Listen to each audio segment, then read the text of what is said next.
Good evening, everyone. It's April 20th, 2026, GBOS regular meeting. The Girdwood Board of Supervisors is subject to the Alaska Open Meetings Act as found in Alaska Statute 44.62.310 and Anchorage Municipal Code 1.25 Public Meetings. The Girdwood Board of Supervisors operates under the Girdwood Public Meetings Standards of Conduct. I call this meeting to order at 7:02. I am John Sullivan, the Fire Department Supervisor. And who would like to read the land acknowledgement? I would be happy to. Thank you, Brian. So the Girdwood Board of Supervisors acknowledges the indigenous peoples of Alaska whose land we reside on.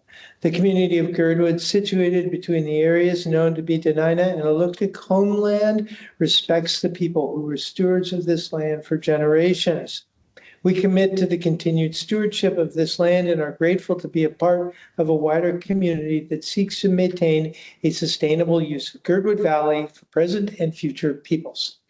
Thank you. Staff, could you do a roll call, please? Sure. We'll start with Kelly and Brian Present. and Mike Present. and Brianna Sullivan, who's chairing. Present. Thank you, Margaret. Announcements. The public is encouraged to ask questions and provide comment. Please raise your hand and wait to be acknowledged. To help discussion stay productive, please direct your comments to the board rather than other members of the public and keep your comments focused on the business under discussion. Please be respectful of everyone's opinions. GHEC has 2 vacant positions to be filled by registered voters in the Girdwood Valley service area. To be considered for appointment, email gbos@muni.org. Next up is the agenda approval and revisions. Do we have a motion to approve tonight's agenda? I'll make a motion to approve this evening's agenda. Motion I'll second. seconded. Thank you. And Margaret has her hand up. We received a lead addition today about review of the process for park master plans, which will be going before the Planning and Zoning Commission in June, early June. So GBOS might consider adding that as new business so that they could take action in May. Thank you. So that item could be a suggestion for number 11, 10.A new business.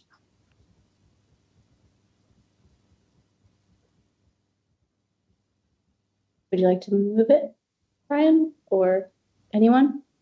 Just an item for announcement. I'm The not, introduction.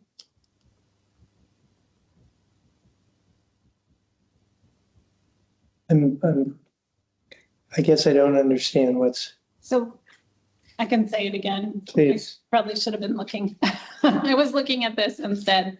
We received an announcement from the planning department, you know, the emails that come through that tell us that things are working their way through the system. okay, And this one is saying that there's a project title 2026-0062 amendment to Anchorage Municipal Code Title 21, Chapter ongoing to specify standards for turning on public and private parks to clarify the review process for park master plans.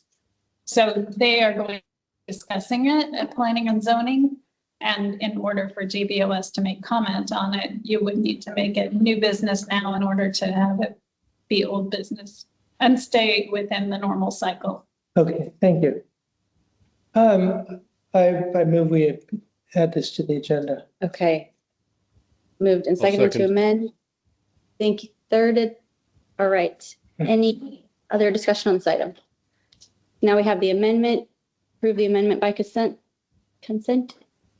I take that as consent and then back to the main agenda. Any other discussion on the main agenda? That was our motion, seconded, and we'll approve that by consent, hearing no objections. Thank you. And we'll go to minutes from last GBOS meeting. Move to approve minutes from last meeting, please. Second. Moved by Brian, seconded by Kelly. Any discussion? We'll go by consent on the minutes. Thank you, Margaret. Those minutes are approved. There's nothing on the consent agenda tonight, so we'll move to presentations. And we have online John Glover from the Wildfire Division with AFC. Welcome, John, when you're ready. Okay. You guys are one of the more efficient meetings that I've attended, so I appreciate that. I was asked to come and present and do a little bit of basically an overview on how we got to the SPU ranking for Girdwood within the CWPP. Is that in alignment with what you guys are expecting? I just want to make sure I'm not going off the rails here. We did ask for that, yes. And if you'd like to touch on that, that'd be great. And I didn't know if anything else on your presentation was regarding any of the flyers from the last WCAT meeting. You're welcome to touch on that as well. Okay, I'll open it up to some questions, and at the end, if people got questions about the flyers, I'm happy to field those. But okay, so as it relates to the CWPP and the hazard ranking, a couple of things. We through the CWPP process, we did an evaluation of the entire municipality, and then ranked those comparatively against each other within the municipality. There were some areas that didn't receive a ranking because they didn't have basically enough qualification factors of fuel or whatever else in order to actually assess a rating for them. But I want to talk about some of the variables that kind of go into place, and then we can kind of explain where we and how we landed that high. We do an assessment across the whole municipality, measuring like about 13 different variables. And what we're really trying to figure out is one, how likely is a fire to occur? How bad will it be if it does actually occur? And a lot of that's centered around fuel or forest availability. And then how hard would it be to respond to protect the values within that geography? So one of the primary drivers is really fire behavior and burn probability. And, we use a couple of different models to actually rate that. So different computer models, and we take potential rate of spread, flame length, crown fire potential, and then kind of combine all of that together for a burn probability. Now, that is if we're in burning conditions. So that's how some of those variables get inputted. The fuel really is what matters most, and that's trees and vegetation, right? And in some cases, homes, but fuel really does matter the most. If we don't have that, then we don't have a fire. In Girdwood, obviously, we have an abundance of fuel, and so that weighs pretty heavily. Coniferous trees are pretty substantial fuel when it comes to wildland fire, carries a fair amount of fire activity. And then, some beetle kill variable gets kind of played in there a little bit, but the continuity of that fuel across the landscape and the geography is a pretty big driver. So when it's continuous and heavy fuels, it starts to elevate the ranking process. In addition to that, suppression capability is a critical factor, and that's not whether you have a capable fire department or not. It's basically the abundance of response that we can get there, and can they actually make it with their apparatus or like apparatus to a potential area where we would have a fire. So, response times from the fire station within Girdwood, what the water supply access would be for that response, road system limitations for that response, dead ends, steep grades, sharp curves, single egress, that kind of stuff, all matters pretty heavily in that evaluation. So, kind of just leading to even moderate fire behavior or a relatively, slower moving fire becomes pretty higher risk if it's hard to access and actually get to do something with it. You're obviously going to have ability for that fire to continue to grow. So the values, homes, infrastructure, stuff like that drive a lot of the consequence for this rating.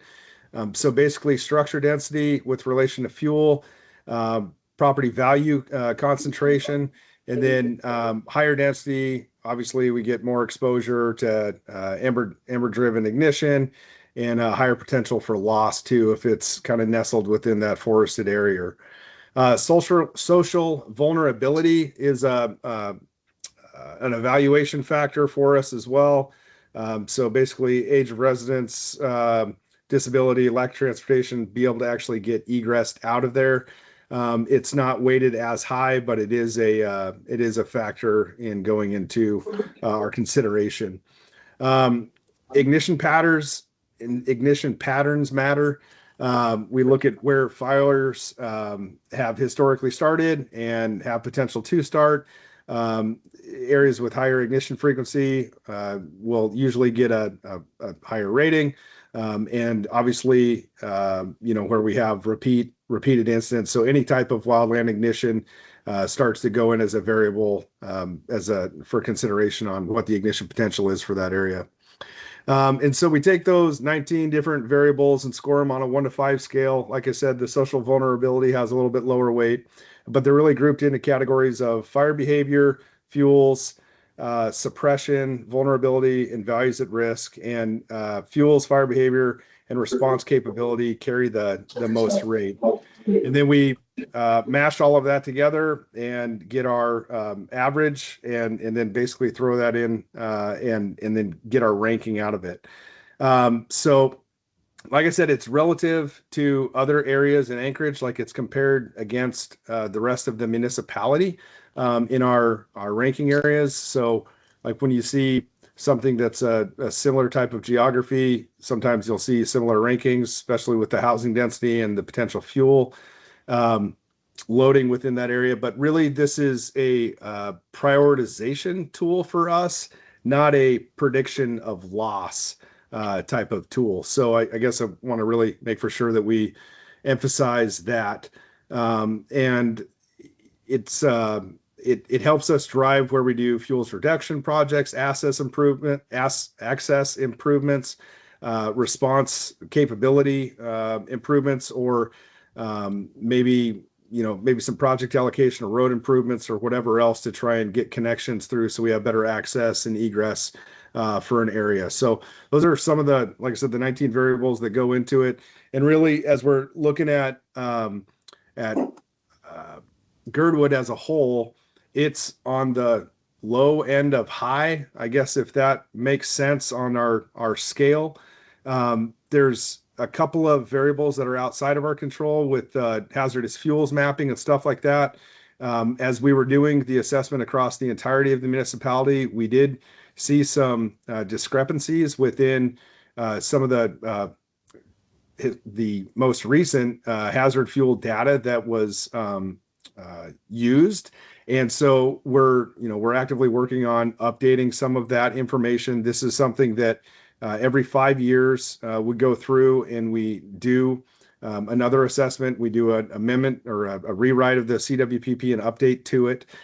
So depending on new products that come out and mitigations that take place and some of the development that could take place may potentially lower the hazard rating in the future as well. So that's kind of like a pretty quick overview of some of the things. You guys are well aware that there's a fair amount of topography, there's limited access and egress, not an abundance of water sources, a lot of things that really kind of go into the assessment within the for the area of Girdwood. So I think that was about 4 or 5 minutes. Any questions on any of that stuff that people have? Because I figure we might need a little bit of time for some of those. Mike, go ahead. Okay, yeah. So one thing you didn't mention was weather. And my understanding reading through the methodology was that the weather information used for Girdwood is based on weather information in Anchorage Bowl. And we know that the averages are completely different. In fact, the CWPP admits that we have a very different microclimate here with much, much higher moisture levels. So my question really is, I can't believe that the SPU's hazard levels and don't take into account weather or typical weather patterns. So why basically wasn't that incorporated in the analysis of Girdwood? I know, you had limited time, you had limited budget, but we don't have the same climate as Anchorage Bowl. And yet we've been modeled to have the same climate as Anchorage Bowl.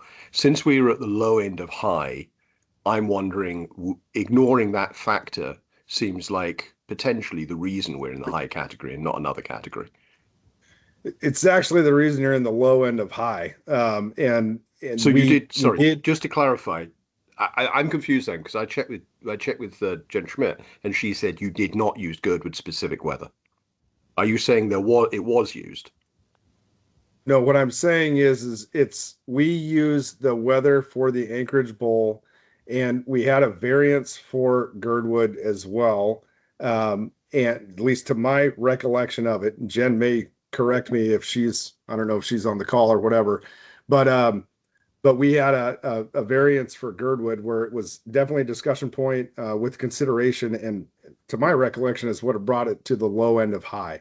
Again, the fuels, when we're evaluating the fuels, we're assessing them with the expectation of burn probability with them, right? So we're not doing an assessment and looking at it as, is it a day that it's raining? We're looking at fuel availability and what the potential is for basically continued ignitions if we have a start. Okay, so that's the first time I've heard that there was consideration of the different climate. So you're saying we would have been rated if we had the same weather. If we did have the same weather patterns as Anchorage Bowl, we'd be rated the top end of high or very high or one of the other categories. That's the argument. The argument would be it would be higher than what it's at. Yes, and Okay. Unfortunately, like I said, it's a sliding scale. I can't remember if it's like 5 or 7 points within the range, basically, of each element, and it was on the, like I said, the lower end of high. Okay, thank you. That's the first time I've heard that that information. Thank you very much. Thank you, Mike, and thanks, John, for extrapolating on that. My question has been answered. Any other questions? Brian? Thank you, Brianna. John, thank you for being here. This is Brian Burnett. The question for you is as we come to the low end of high, are the metrics and standards being used in this evaluation a national standard? Are these standards that happen in the desert Southwest all the way to the swamps of Florida? The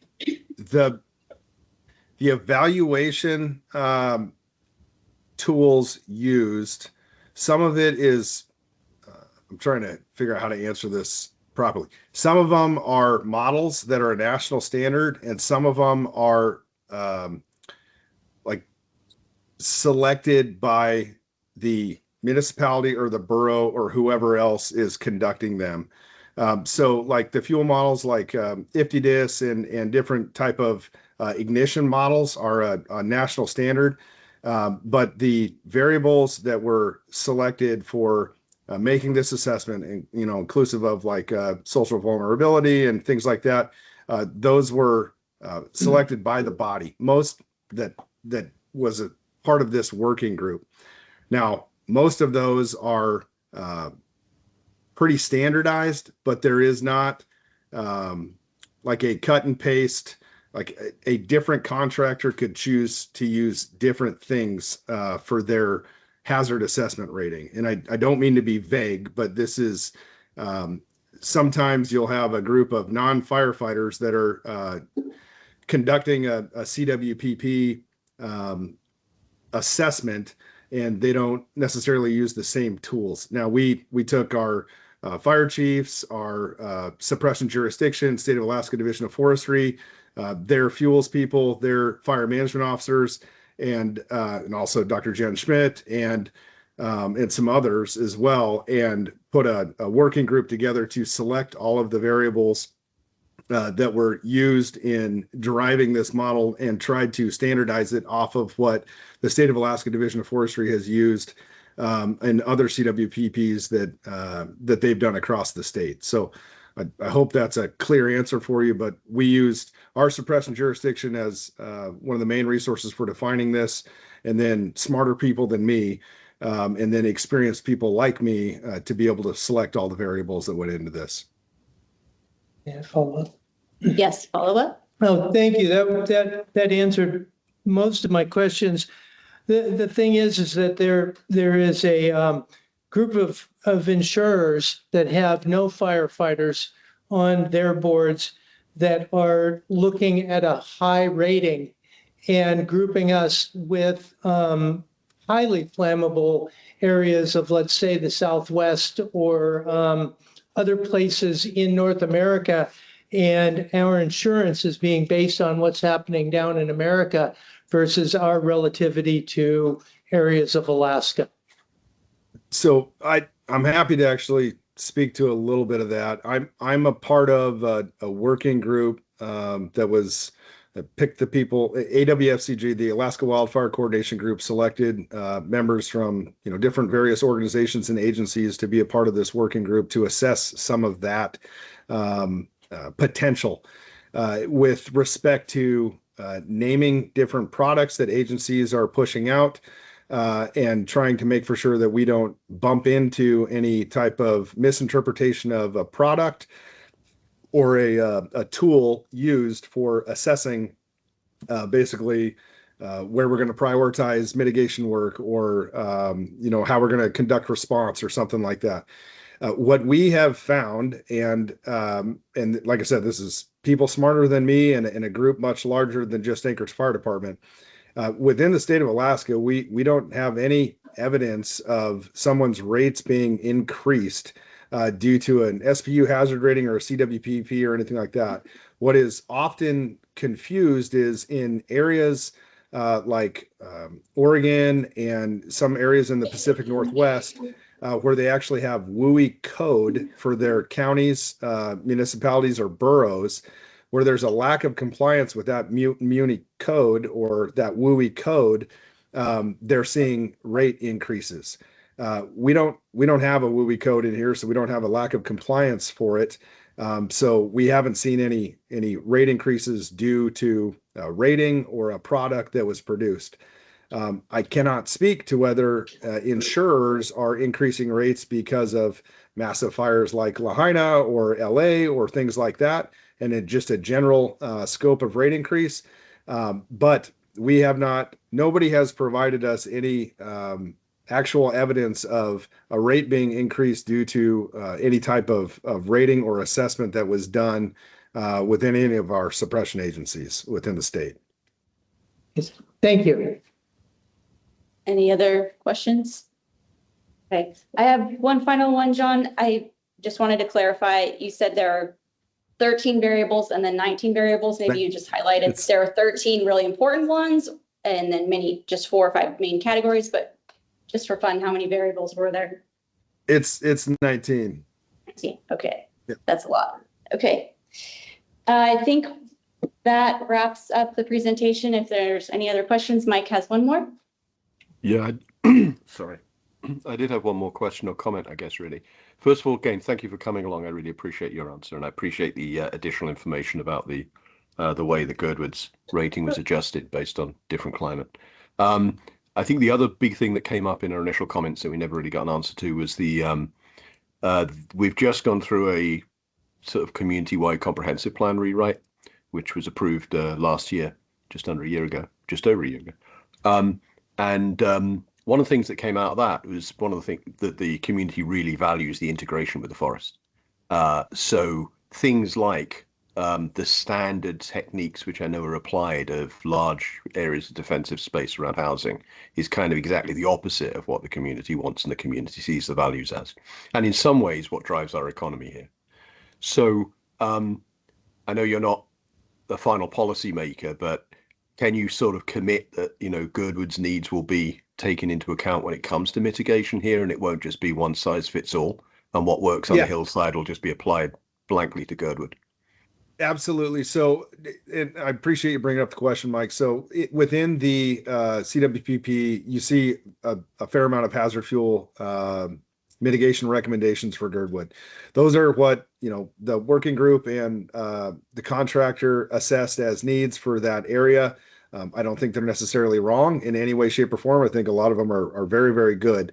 But as far as like implementation, our process within Anchorage Fire Department is we work directly with the Board of Supervisors, the community councils, the public that's involved, and we work to try and find at least the right kind of medium for actually implementing the fuels work on the ground. So, we have a pretty substantial cut up on the Anchorage Hill side off of Heights Hill. It's a clear cut for a single egress.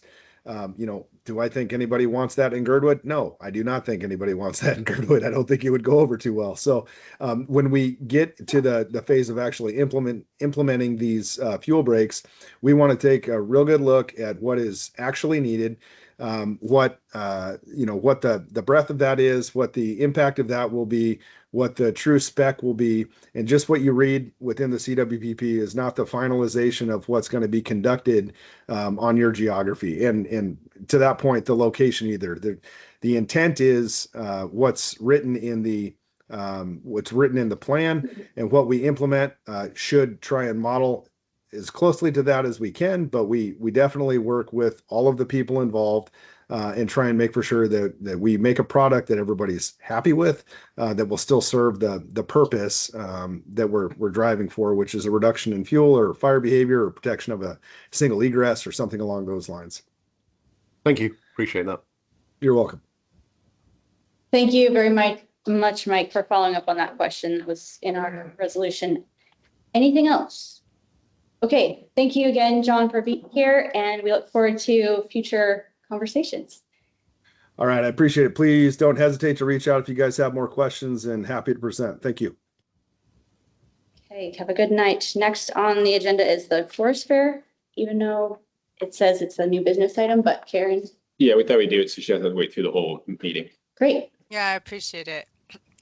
So I'll do a quick rundown. I'm Karen Zaccaro. I'm with the Girdwood Forest Fair. I'm officially a secretary and less officially called a paperwork princess. So I can tell you whatever you think you need to know about the Girdwood Forest Fair. If you don't know about it already, if you do know about it already, we think we had a pretty good year last year, and we're going to continue that tradition and not have any drama if we can avoid it, and have a really fun fair for the Girdwood community. And I think we gave back to the community in donations over $44,000 this last year. So thank you to everyone that participated and partake in the Girdwood Forest Fair. This will be 51 years of community celebration to support the local nonprofits. So we're super happy about that. I'll give you a super quick rundown and then see if anybody has any questions. And I'm going to look at my kind of overview. You do have in your packet, it's like our site plan, which is basically our like kind of document that kind of outlines everything that we're doing. We do have additional documentation for various things, extra maps, extra permits that we're working through. But in general, let's see. Hours of operation are generally, call it 11 a.m. to 11 p.m. Last band starts at 8 p.m. And we try to be all done and out with the Forest Fair Park hours, 11 p.m. Security, we have paid security officers walking around 2 by 2, at least 3 pairs of them at all times, sometimes 4 pairs. And they are supplemented by a crew of about 8 to 10 Vibe Patrol volunteers, which are basically community volunteers that are walking around just kind of helping make sure people are kind of having a good time, letting other people have a good time. We also cooperate with the Whittier Police Department and talk to them daily for just overall security. We have a hired traffic control at the intersection, and we have the same crews we did last year. Fabulous. Jackie and our family are wonderful. And everybody parks up at the day launch. We have an agreement, and we're really grateful for that ongoing agreement with Alyeska Resort to use the day lodge. We'll have the shuttle running back and forth from the day lodge to the Forest Fair Park to get people moving there. We will also have the bus coming from Anchorage to Girdwood to try to get as many cars off the road as possible. And I think we may be even adding a few extra buses this year. It's the 3rd, 4th, and 5th of July, so the 4th lands on that Saturday. So we are expecting, sometimes it works out different. Sometimes, half the people go to Seward, and so it doesn't end up as crazy busy, or because everybody's got the weekend off, it could be a little busier. So we're going to really push the bus hard, try to get as many people, and it'll be starting from the University Center again. that's worked out really well. And we appreciate those folks too for providing that. And the bus has been good.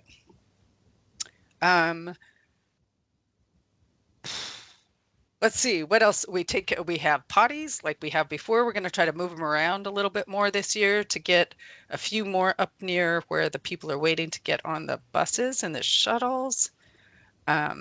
Camping, RV camping is vendor only.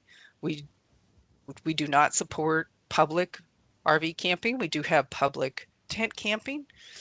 We have a full music schedule that is on the website, and you are also welcome and encouraged to sign up for volunteer shifts. They're all open right now.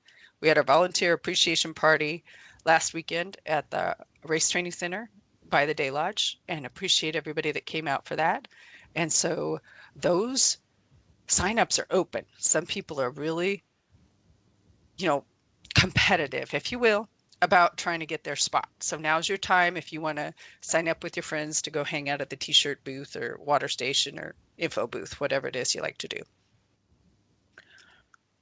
How about I stop there and see if anybody wants to ask me something about last year or something new about this year. Thank you, Karen. Any questions? Burning questions right now. I really appreciated the references to no water bottles for sale and the water station for filling and the cardboard recycling, and just helping encourage the vendors to not sell any of wasteful products or useful. Thank you for encouraging that every year. Hope it keeps going. I just thought of one thing. It was the only thing that was sort of almost drama, and I just want to kind of make sure the community knows that it's all going to be fine. We're all in a good spot.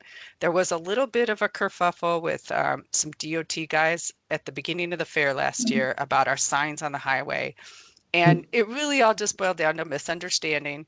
We all got it worked out, and we've now met with them since last year's fair. And we're working out a plan to make sure we have all approved signs that they're comfortable with, and then that do the job of reminding people that there's a parade on Saturday and the road is going to be closed and so forth. So I'm happy to say that one is moving forward in a positive direction. Excellent. And we did have two hands right before you said that. Patty? Thank you, Karen, for all that you do. We love the Forest Fair. This is a comment from a festival we've gone out to at the end of July in Lyons, Colorado. It's called Rocky Grass. And we used to go there with music and our kids who were teenagers and did a camp there. And so what we learned from Planet Bluegrass, that festival is about 5,000 in attendance each day. And then they also run Telluride, which is a huge festival with about 20,000. They are 100% recycling, reusing, reducing. Their garbage landfill is very small, and they require their vendors to all have biodegradable, compostable silverware and products that they use for food. And so we learned a lot. We were like, whoa, what's this? Alaskans are sort of anti-regulation. And we were like, wow, this is really cool. It taught us and it taught our kids and the the sprinkling circles of our band family and those who traveled with us to be more conscientious about minimal impact as we travel and as we camp in cities. And so, so thank you for what you're doing and working with the community and Anchorage and Seward people too. Yeah, thank you. And we are still trying, every year we're trying to figure out how to kind of decrease that waste stream. And actually this year, one of the ways that we are looking at what we're doing is we love the wine garden, and a lot of people are doing a great job in the wine garden. The wine bottles, not so great. And so we're going to move towards some wine kegerators to kind of decrease the volume of waste that goes along with being able to provide that to the beer garden, wine garden.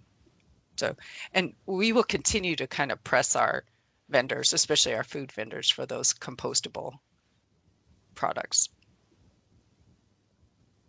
Thank you. Margaret? Yeah, I just wanted to mention the part of this that is a business item is that Forest Fair will be requesting a letter of support or non-objection for the permitting once they have everything in. And as always, requesting that GBOS consider the fee waiver. So I just wanted to make sure that we address those items now so that they're out there for when it's old business starting next month. Thank you. Thank you, Margaret. Any other comments or questions from the board in the room? Anyone online? I don't see any, Karen.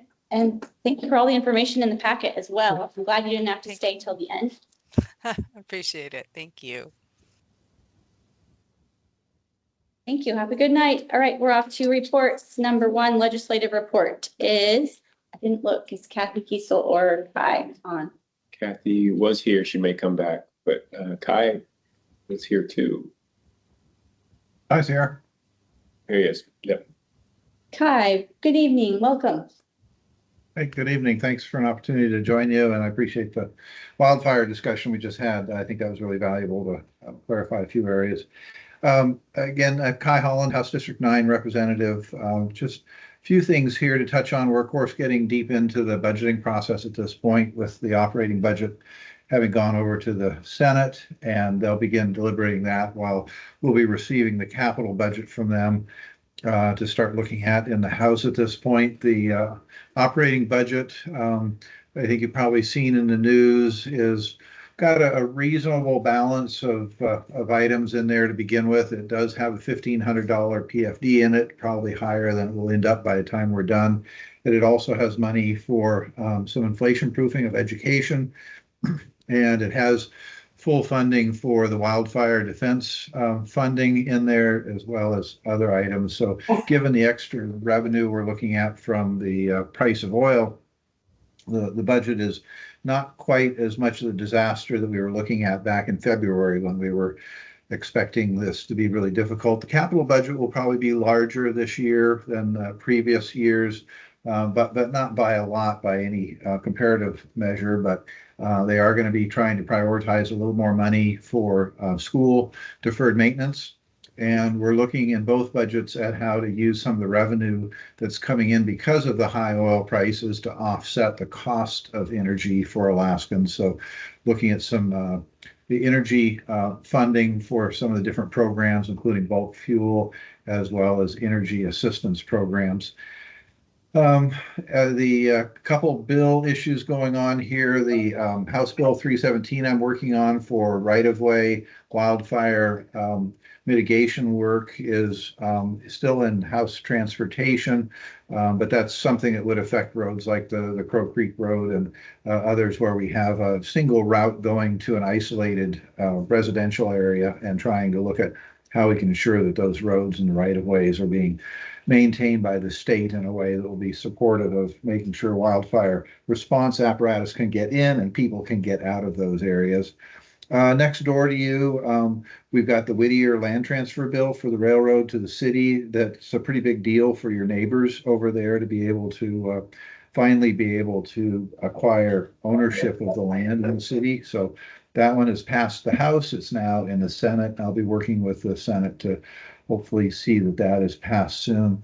House Energy this week, we've got a couple, I think, really important discussions going on. One is the Cook Inlet gas import issue of the dueling multiple import facilities. We had asked RCA to look at that, and they opened a docket, and we're excited to be getting an update tomorrow on how they're approaching the issue of how do we look at the issue of multiple import facilities being planned, and how do we make sure that when we're done that ratepayers are not getting stuck having to pay an excess amount of capacity that's not needed. And then I've got a House Bill 34 that's going to be coming to the floor here in the next week or so. That's some economic development work I've been doing. So I'll just kind of leave it at that for the moment. There's lots of things. If you have questions, I'd encourage folks, if you're not getting my newsletter already, to sign up for that and just, stay in contact over the next month. We're down to, I think, 29 or 30 days. So a lot going on. I do just want to make note that we have a wildfire awareness event being planned for May 9th. That'll be at Hilltop in Anchorage from 11 to 3, but this is our annual effort to get all the different programs out. They're going to have some of the sprinklers and other giveaways going on and information about wildfire awareness. And other than that, I guess I'll just leave it at that. We had a good event on Saturday in Anchorage when I was back with Senator Giesel and Representative Kopp. And a lot of outreach, a lot of questions about the budget, about the fund, about gas pipelines and whatnot. So anyway, happy to take any questions if there are any. Thank you for the few minutes of your time. Thank you very much, Kai. Questions or comments from the board? Don't see any. We have one in the room. Yeah, hi, Kai. I'm wondering if you could speak at all to any more details on how the wildfire bill would affect Crow Creek Road. Yeah, so Crow Creek Road is I'm learning, more about, is partially state maintained, and then of course there's a section beyond it that is kind of a no man's land. And I had a chance to drive that when I was back a couple of months ago, just to kind of understand the nature of that road and its condition. And that was quite the skating rink when I was there before. But at any rate, this would be specifically addressing sections of state maintained roads. And it would be looking at roads that go to isolated residential areas that are either going through or going to areas that are rated as extremely either high or critical in the Division of Forestry's fire response categorization, or identified as a wildland urban interface area by a municipality like Anchorage. And the intent in this first year is that we're asking DOT to spend some time and figure out how to prioritize those routes and how they should be maintained in terms of if there's vegetation immediately beside the road. In many cases, it will be looking at situations where we have a lot of dead, highly flammable vegetation right beside the road, and looking at how to start prioritizing the management of that vegetation. So if there was a fire in that area, hopefully that road would not be blocked because of all of the fuel right beside the road, blocking the ability of people to get in and out. And this was something I really started working on a while ago with the Palisade campfire in California, where we had a large loss of life and thousands of structures because essentially the roads could not handle fire response getting in and people getting out. And I'm looking at areas both in Anchorage and statewide where we maybe with a little bit of mitigation planning could ensure those routes will work even when there's a fire going on around. Thank you. Yep. Any other questions? Okay. Thank you, Kai, for all of your work. Keep it up, and for your newsletters. Thank you for the time. Good to see you. That's good. Okay. And if Senator Giesel comes on, we'll check in with her.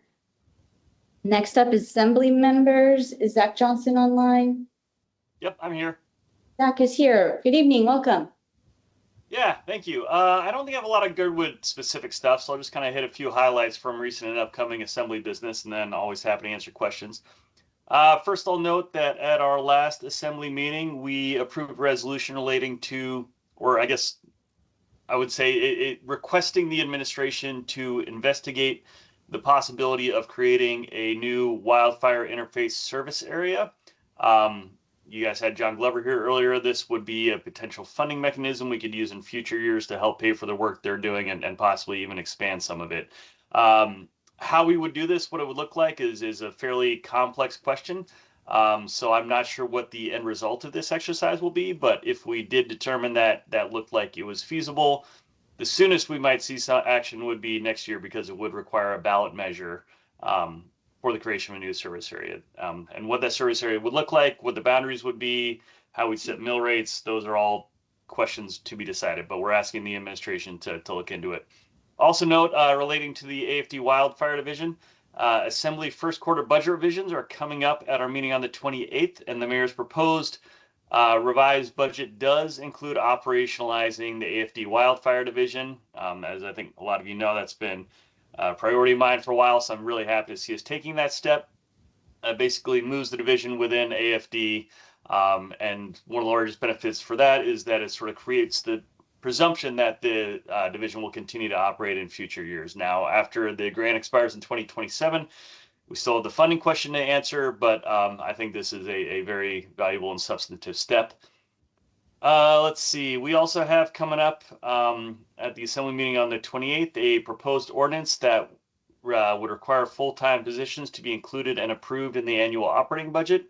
This might seem a little wonky for a lot of folks out there, but basically when we do the annual budget exercise, we set caps on what departments can spend really, but they present numbers on full-time positions, but if they need to hire additional personnel, they're not required. There are no reporting requirements or anything like that. So this would add some provisions related to that. We have a special meeting, the Assembly coming up on Wednesday. A couple items in there. I think most significantly I would highlight is 2 items related to the port. One would approve the issuance of a new port revenue bonds for $400 million. This would be refinancing some existing debt as well as new funding for the work that's being done on Terminal 1 primarily, which is starting in earnest this spring. And then also with that, updating the Port of Alaska tariff surcharge that pays for the modernization project. And the intent of that special meeting is in part to try and, because we have a very packed agenda on the 28th, take up some of that work this week and streamline that. Then I think finally I'll note that at the last Assembly meeting, we approved a resolution calling on the state legislature to pass House Bill 101 that would raise the age of consent. I don't know if you've been following that in the news, but it seems to be broad support, and this resolution was universally approved by the Anchorage Assembly. So I'll stop there and answer questions if there are any. Thank you, Zach. I don't see any questions. Any online? I don't see any, and thank you for covering the resolution 2026-52. I was going to ask that. All right, have a good night and thank you. Thanks. I'll be here. Okay. Next, Andy Holloman from Anchorage School District. On there. Yeah, thank you very much. We're in sort of an in-between phase. We have not had a board meeting since the results of the election. With the bond failing and with the levy failing, we're looking at some very severe cuts. The board hadn't been updated, but I'm hearing from friends around the district. It's pretty severe and very far-reaching. It looks like it's going to have a really negative impact on elementary art and music. Those are being somewhat combined and rearranged with really, really stretched resources. You may have seen on social media, East is losing their band program. It did not have that many students in it, which made it susceptible, but it's something that's been at the school ever since it was founded. So it will come out right now. Principals are getting their revised FTE and trying to make the decisions about how to staff for fall. And as they're doing that, we will get more information. I don't know how it will specifically affect Girdwood School, but I would be surprised if it didn't have some sort of impact on it. Past that, the only thing that's still out there is House Bill 278 that does have education funding in it. That will help, although we don't know when it will actually get passed and signed by the governor, or if it may be subject to veto. It's a significant amount of money, but not enough to reverse all this by any means. So that's really about all I have right at the moment. Happy to take any questions. Thank you, Andy. Any questions in the room? Don't see any questions. Okay. Appreciate the We'll report. take one quick second just to say this will be my final meeting with you. I'm really off the board after tomorrow night's meeting. And there'll be someone else, there'll be your liaison going forward. But I really have enjoyed touching base with Girdwood a little bit. I used to work for the resort a long time ago, so I spent some time down there. And touching in on the meetings has been a bright spot. Best of luck to all of you. So thank you. Thank you. Thank you very much. Getting waves from the room, and that's really neat that you used to work out here. Best of luck to you, Mr. Hallman. And next we have HLBAC report, and I saw it in the packet. Yeah, I don't know if Tim is online or anybody else who wants to speak. I just happen to have the information from HLB about the upcoming meeting. It's coming up there. It's Thursday. Yep. So there you go. Thank you for including it.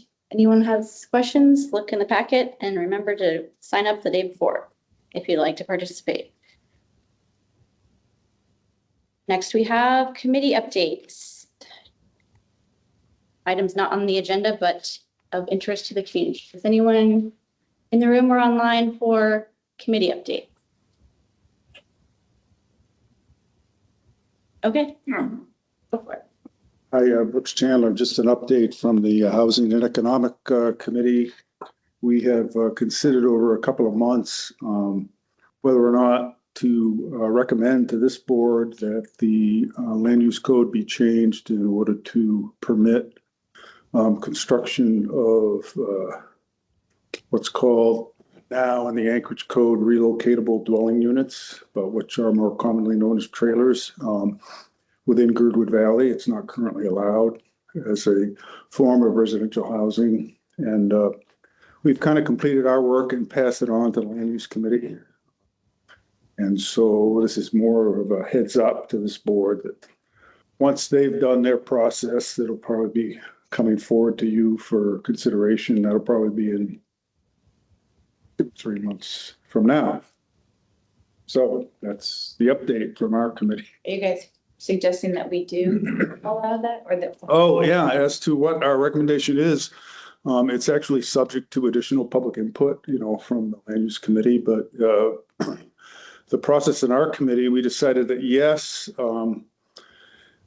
if you're realistically going to expand the affordability of housing in Girdwood, you really should allow trailers in some places in the valley. And we settled on 3 areas. One that's occupied currently by a trailer court, but which is zoned GC8, which does not allow trailers, but those were a pre-existing use, so they were, allowed to continue because, and then to down here in this squirrel cage area, that could be a possible area where trailers would be allowed, although that there might be other challenges associated with that. And then in a zone that's currently designated GR1, which is a residential zone that is adjacent to Alaska Highway, kind of on the uphill side of Alaska Highway. So we're recommending that, but I mean, we're, our recommendations are, I think it might go right from land use to you, but maybe it'll come back to us based on input from land use. Thank you. Sure. Okay, I don't see any other. Okay, we have another question for you, Brooks. Brooks, question for you, please. What's the status of the RFP for the housing study? Well, you approved it, so Yep, I'm just wondering. It goes into the bureaucracy, which I believe involves a department of the municipality that's called the purchasing department. Okay. And when it comes up, I don't know how long it takes to come out of that. I'll tell you, we are waiting on first quarter revisions to get done because of budgeting, and then we will go to the RFP process. Perfect. Okay, thank you. Sure. Thank you. Any other committee updates online? Okay, don't see any. So we'll go to I skipped supervisor reports. Oh, exciting. Brian, do you have a supervisor report from Trails? Nothing for me, thank you. Kelly? Nothing from Kelly. Mike? Supervisor report? I had one thing. I could also do it under standing reports, but this is kind of a reminder that the registration process for short-term rentals kicks off on May the 1st. So that's just under 2 weeks. And there's, I think, a 60 or 90-day window for people to complete their registration. So I think it's by June or July, registration should be completed. But yeah, so if you have a short-term rental in Girdwood, as of May the 1st, you should be able to go through the registration process for that. And it will be a requirement shortly afterwards. Thank you. Thank you. Okay, I will do a very brief fire report, and it's basically the role that this body said I could do next and nominated me to do in January for the WUI Cat. They had a meeting on the same night we had a meeting in March, and they focused on updates and planning for the wildfire mitigation efforts in Anchorage, which were the chipping days and the sprinkler kit distribution programs. And there's a flyer in our packet that covers those items, and then their meeting is next week, and I'll give this body an update after that meeting. The next item on the agenda are standing reports. So proposed Girdwood developments, that's in the packet. Jump in, anyone, if there's something you're going to update us on the proposed developments. Girdwood Airport Parcel H, non-property tax funds, rules and procedures, STR registration regulation, which Mike just mentioned. So I'll go to Fire, Chief Weston for service provider reports. Welcome.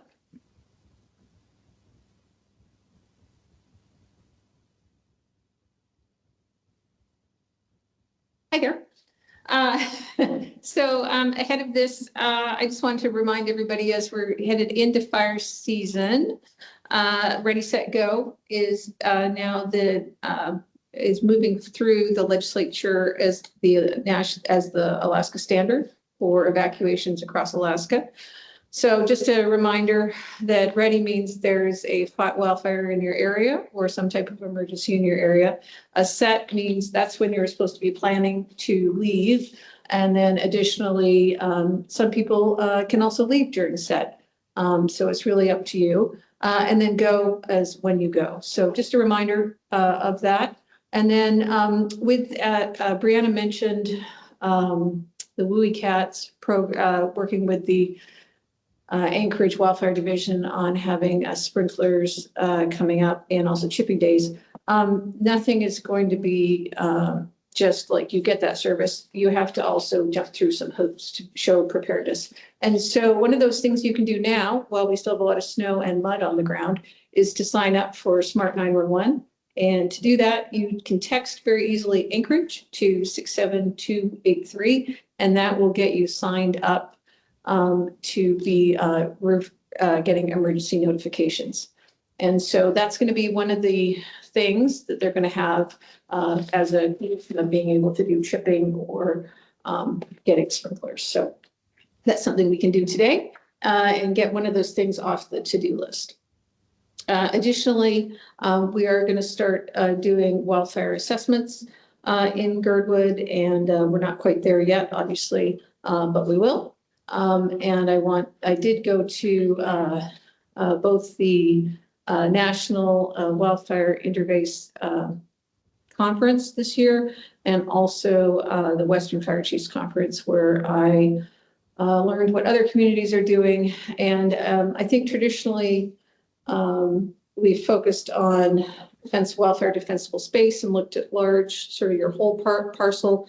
The new focus is looking at what you do in the 0 to 5 foot area around your home, and which is basically zone 0. And so I think there's a lot of small things that we can start to do as community on our homes in that process. So in coming months, I'll share those different ways we can do that, just small items and do that. There's a lot of what was exciting to me. I hadn't been to that conference for probably 15 years since I was a forester on the fire department years ago. There's, besides all the new technology out there, detection and notification, there's a whole new building products and new sprinkler systems you can put on your roof, sprinkler systems as they talked about, that you can put in your yard, and new decking materials. Trex has come up with a Class A decking material you can use. There's ways to separate, have a metal divider between your decking and your house. And yeah, it was exciting to see new technology and new developments. And I hope to bring those back to the community. So that was really interesting. And I did have a conversation earlier today with Chief Glover about the concern about insurance, and so I had brought that forward to him. Anyway, I thought that it's just been a very good and interesting month. So we can go to the next slide, please. So I'm here only just being a purveyor of good news for once. We had 4-person staffing starting May 1st through December 31st. That's 4 people on shift every day, 24/7. But that will and then with paid on call augmenting that. Truly, we need to be really at 6 people and then 2 people for the ambulance, but we're getting there slowly. And so it's huge to get to 4. So super happy about that. We are very pleased to announce that we have paramedic coverage expanding. So, we have one ALS provider, dedicated ALS provider to staff the ambulance every day, 24/7. And new, as of May 1st, we'll have paramedic coverage for that ALS provider 57% of the time. So that's a huge move forward for us. That basically means 4 shifts, 4 24-hour shifts out of 7 are covered by a paramedic, which is a higher level of care than an AEMT or an EMT. And then additionally, we have 4 senior staff that are also in paramedic school. And we always have at least 2 ALS providers on every shift. So super happy about that. For Slush Cup this weekend, we have 2 paramedics on, as well as other ALS staff. So we're very well covered for that. We have 6 new firefighters. Let's picture them below. And 6 are in interior attack, fire attack training, which is firefighter 1. The top photo there, Captain Carson, Chris Carson, received an award today from Chief Shroggy for responding to his neighbor in cardiac arrest. If you haven't signed up for Pulse Point yet, this is just a good example of what Pulse Point does. Basically, you can sign up for alerts, and you can also find out if somebody is in cardiac arrest and needing CPR within a quarter mile of where you are. Chris was at home. He'd just gotten off shift. He'd just gotten into his house, and it went off, and it turned out to be his neighbor. He went over there and met a police officer outside, grabbed the AED from the police officer, went in. They started CPR. He delivered the first shock. And all that happened before Station 4 arrived. So it was a save. So just wonderful news. And he was recognized today. So that was really good. We've been prepping for fire season. 40% of our crew went into Anchorage to do the refresher there with them. And then I'm requiring everyone do foundational wildfire training this year. And so the other 60% of all our firefighters are going through red card training this month. So it's a big lift for everybody. People have said to me, Chief, I will never be on a fire deployment. And I've said, yes, but we still need to have that foundational knowledge. So I think it's good.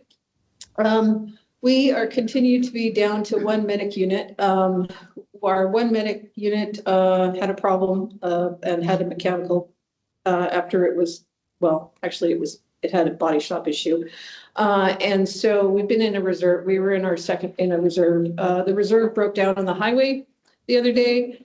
So we've been down to 1 medic unit for the last week, but we're assured that we will have 2 by this weekend for Spring Carnival. And then super fabulous. The traffic department has agreed to pay for community community tsunami signage, possibly also wildfire evacuation signage. We'll see. But that was initially going to be a $15,000 bill they gave to me so through Brianna. So I'm super happy that MOA traffic is now going to pay for the tsunami signs. And there might be some other good things that might come our way from all of that, from other state partners in the future. So that's super good. And I'll just do the stats really quick. So March was busy. We had 34 incidents, 20 patients was transported. So that's a higher number of patients than we normally transport. 23 EMS calls. So you can see that of the 23 calls in the vehicle accidents, really only, a few people did decline service. We had 2 behavioral health emergencies, mobile crisis team, that's also behavioral health response. So really 3. Commercial structure fire, that was the Merck roof, when they put in the new, I think it was refrigeration units. Strange things happened on the roof and they thought they were on fire, but it was just steam. We had a residential chimney fire, we had a gas leak, we had the avalanche response, and we had 3 commercial residential fire alarms and water alarms. And then we had 1 station move up for being out of ambulances. You'll see with April, when we come around to April, you'll see much more numbers of station move up since we have 1 ambulance. So that happens when we don't have another ambulance. And that's it for me. Any questions? Question. Yeah. Did we send any response to the avalanche in Falls Creek last week, 2 days ago, 3 days ago? No. Okay. Not requested. So yeah. So there's been a few, AFD's taking Indian calls and bird calls, so they didn't. And when I saw it, I was like, oh, they didn't call us. But then I also think, well, we have 1 ambulance. So if they had taken the ambulance from here, yep, they would have to backfill us. So it makes a lot of sense for them. And us, so yeah. So, and then we do have, just foreshadowing, we do have some capital requests coming up next month. So. Thank you, Chief Weston. I don't see any other questions, and I would like to tag on to what Chief Weston said about signing up for chipping. It's through the Wildfire Division webpage. So that's what you could do as a community member, is go to the Wildfire Division webpage to sign up. And that's also probably on that flyer. Okay, thank you. Next is Chief O'Shea. Good Welcome. evening. Thank you. For the March annual or monthly report, we have roughly, for total call for services, 282 calls for services, of which 194 was in the Girdwood service area. And my monthly report's broken down to type of calls. Most of our calls in Girdwood as well as Whittier have been security checks, and the next step is traffic enforcement. Chief O'Shea, you're a little quiet. If you could speak up just a little bit more. Could you hear me? Is that better? That's better. Thank you. No problem. We had roughly, for Girdwood service calls, we had approximately 194 calls for service in Girdwood. Majority of our calls were security checks, which were 135. Traffic enforcement, we had 20 traffic stops in Girdwood area. The traffic stops resulted in approximately, I believe it's 7 citations issued in Girdwood for speeding. Other than that, we're currently preparing for this coming weekend for the Spring Carnival. Normally we have 2 officers working 24-hour rotation. We're going to have about 4 officers working with the overlap in the mid shifts between noon and midnight. We'll have overlapping coverage for officers during the Spring Carnival. A couple of things going on is we received a grant. It's going to be in front of our Whittier City Council for to accept the grant. It's for basic modernization of our equipment for servicing traffic accident investigations as well as digital citations. It's a grant we'll receive from through the state of Alaska through the National Highway Transportation Safety Administration for new laptops, printers, digital scanners in our police fleets. So we're looking at trying to modernize our vehicles and our service we perform. Additionally, we're looking at implementation of additional modernization that will be in front of our council for in-car videos and upgraded body-worn cameras and equipment for the officers. Other than that, we're working on our training schedule for throughout the year.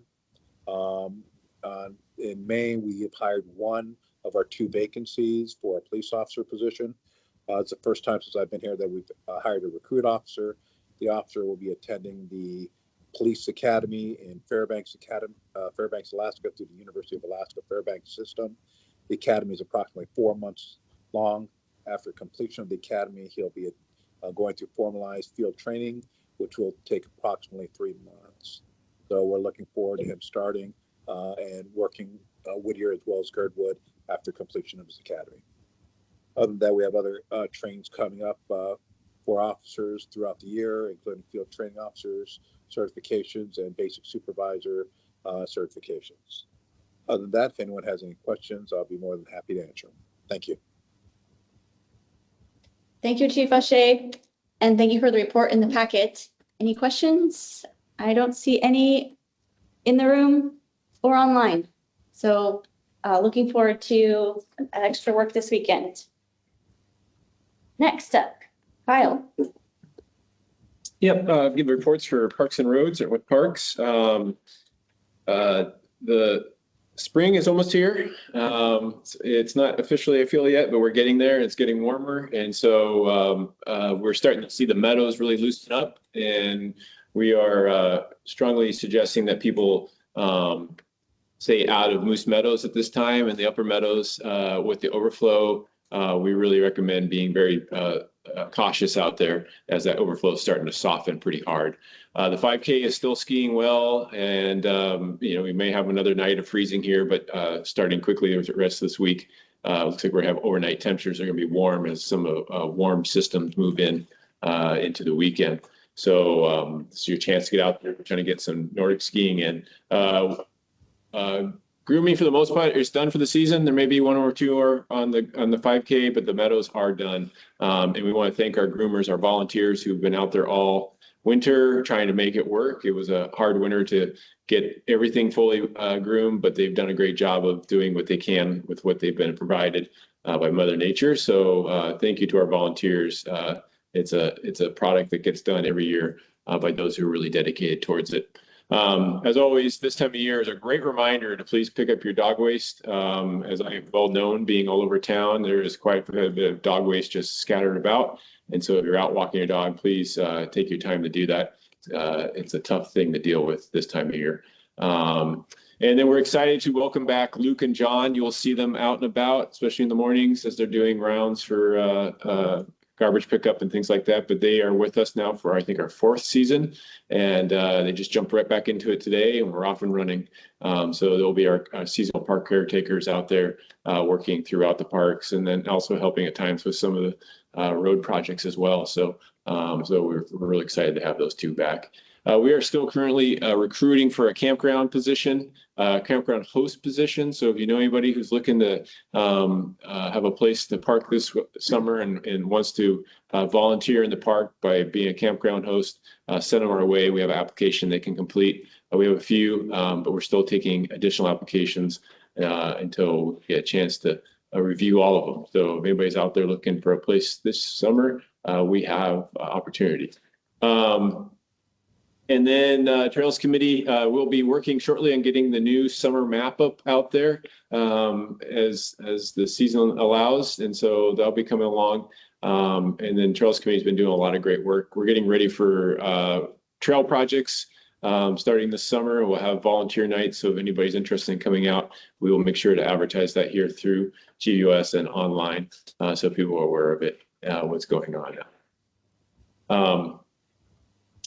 I won't get into much detail. The report has a lot here about our grants, and as always, Margaret does a great job of keeping our social media and website up to date, and then links to a lot of the things that you might have heard tonight to keep up on. So it's within this plan.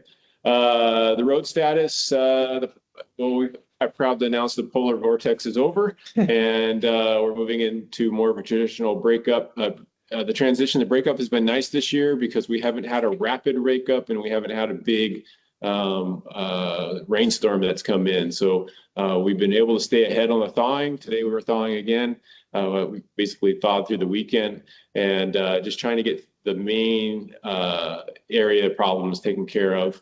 And Western and Northern Gravel have been great. We did have a problem today with Western steam trucks, so hopefully they can get back up and running. But we are working through what we can to get that stuff going. And it's a very interesting year. You can really tell the ground is frozen because we just have this pooling water everywhere, which usually just gets sucked right into this environment. But hopefully we'll get some warmer days ahead here and get over the hump here with what's going on. Major road project updates. And one thing to circle back to is we're slowly starting to grade gravel roads, and we'll be sweeping probably starting next week. So you'll start to see us transition into spring maintenance over the next 10 days, trying to get that more going. Major projects, the Ruan Fish Culvert, we have the RFP ready to go. It's sitting with purchasing. It's been there for a bit. We gave them a nudge last week to hopefully get that moving along, and we heard we're supposed to hear something this week.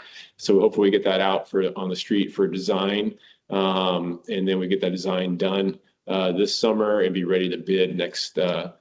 Put it out for construction bid right at the beginning of the new year for 27 and construct in 27. Our EPA grant requires us to get construction done in 27, so we're pushing hard to get that done.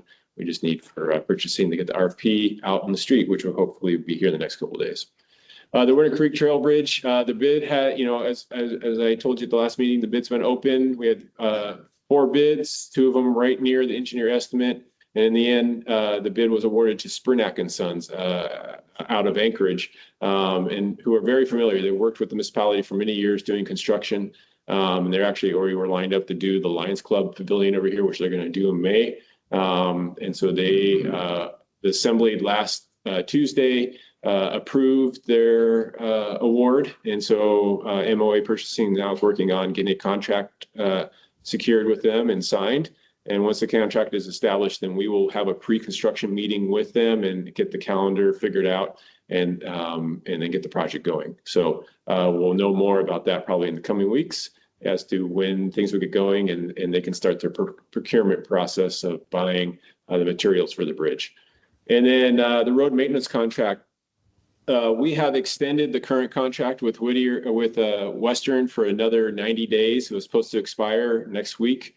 But due to the delays we've had with purchasing and their hesitancy to go with the contract that we've been using for as long as the service area has been alive, we are still working through some details with them. They're mostly concerned about how we calculate for non-Davis-Bacon work and Davis-Bacon work. And then sort of these other procedures. Right now, Eagle River is going through the exact same thing. So we're working in tandem to get a contract that's going to be acceptable for both areas. And so we're working over that. But luckily, Western was agreeable to extend the contract, especially at the current rates that they've had for 5 years.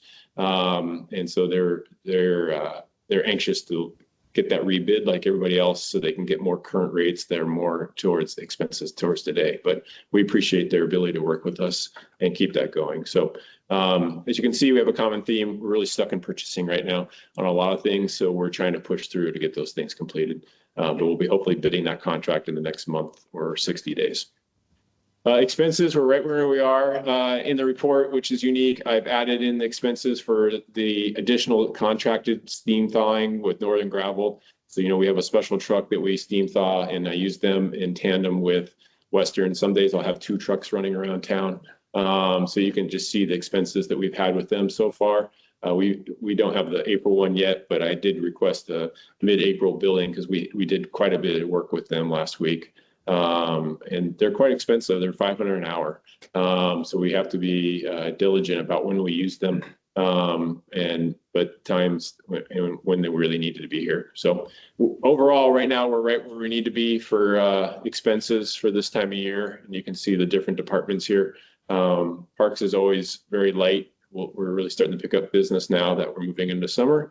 And but police and fire are right where they need to be as well. So overall, things are looking good. Any questions? I think we're just like in shock. So much work, Kyle, still going. Thank you. Yep. No questions that I see in the room or online. So roads and parks, thank you, Kyle. Public library update and news packet. I think there's a packet. Yep.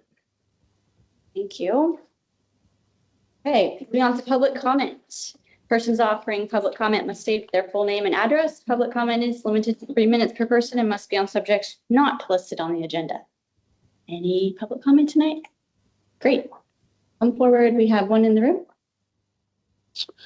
Yes, Brooks Chandler, 174 Stowe Circle. As long as I'm here, I know this is Brianna and Mike's last meeting, and I wanted to thank you for your service to the community for quite a few years. Being on the board is a pretty significant commitment of volunteer time and effort, and I know that everyone,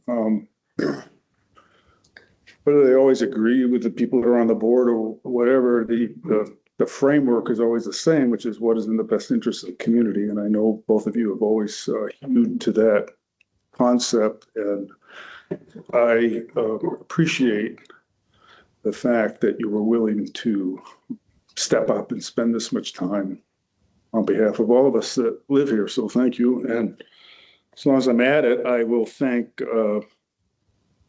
Nick and Bryce and Amanda for volunteering to be on the board. And for Nick and Amanda, I think you're going to find this a very rewarding experience, and also at times a frustrating experience, because when you're on an advisory board and your advice isn't always taken, it can be a little bit challenging. But I also appreciate your stepping up and willing to volunteer. Thanks.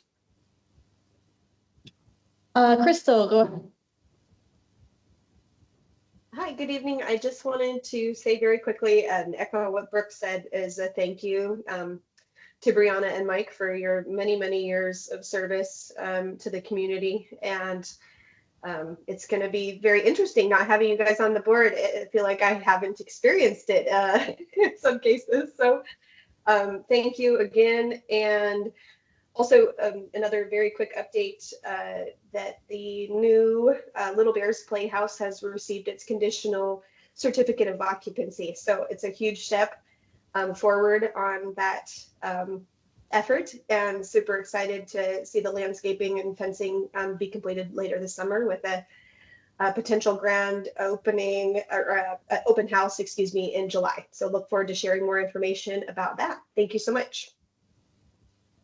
Thank you. Mitch Roth, here up next. Yes, can you hear me? Yes. Well, I just wanted to second or third Brooks' comments with regards to Supervisor Edgington and Sullivan, and thank them very much for everything that I know they were doing, as well as all the things that I don't know about that they were doing. So that's all I had to say. Thank you. Okay, and any other public comments? Okay, we'll move on to our old business. Number 6, Girdwood Parks Master Plan Advisory Committee recommendation for GBOS resolution of support for the Girdwood Parks Master Plan.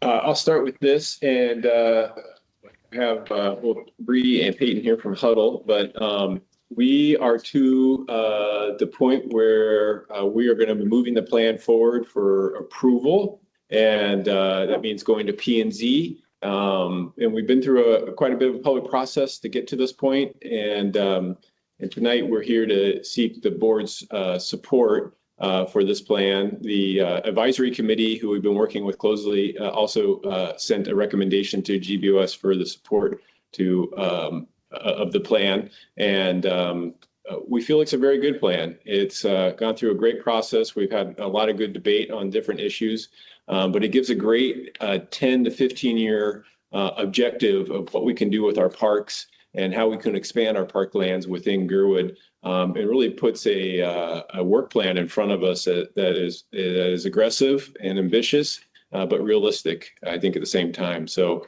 I think I'm very excited to see it. I'm glad this is always a fun aspect of what we do in government, is create recreational opportunities for the community and provide those facilities for people to go to. So yeah, I think we're very excited about it. Thank you, Kyle.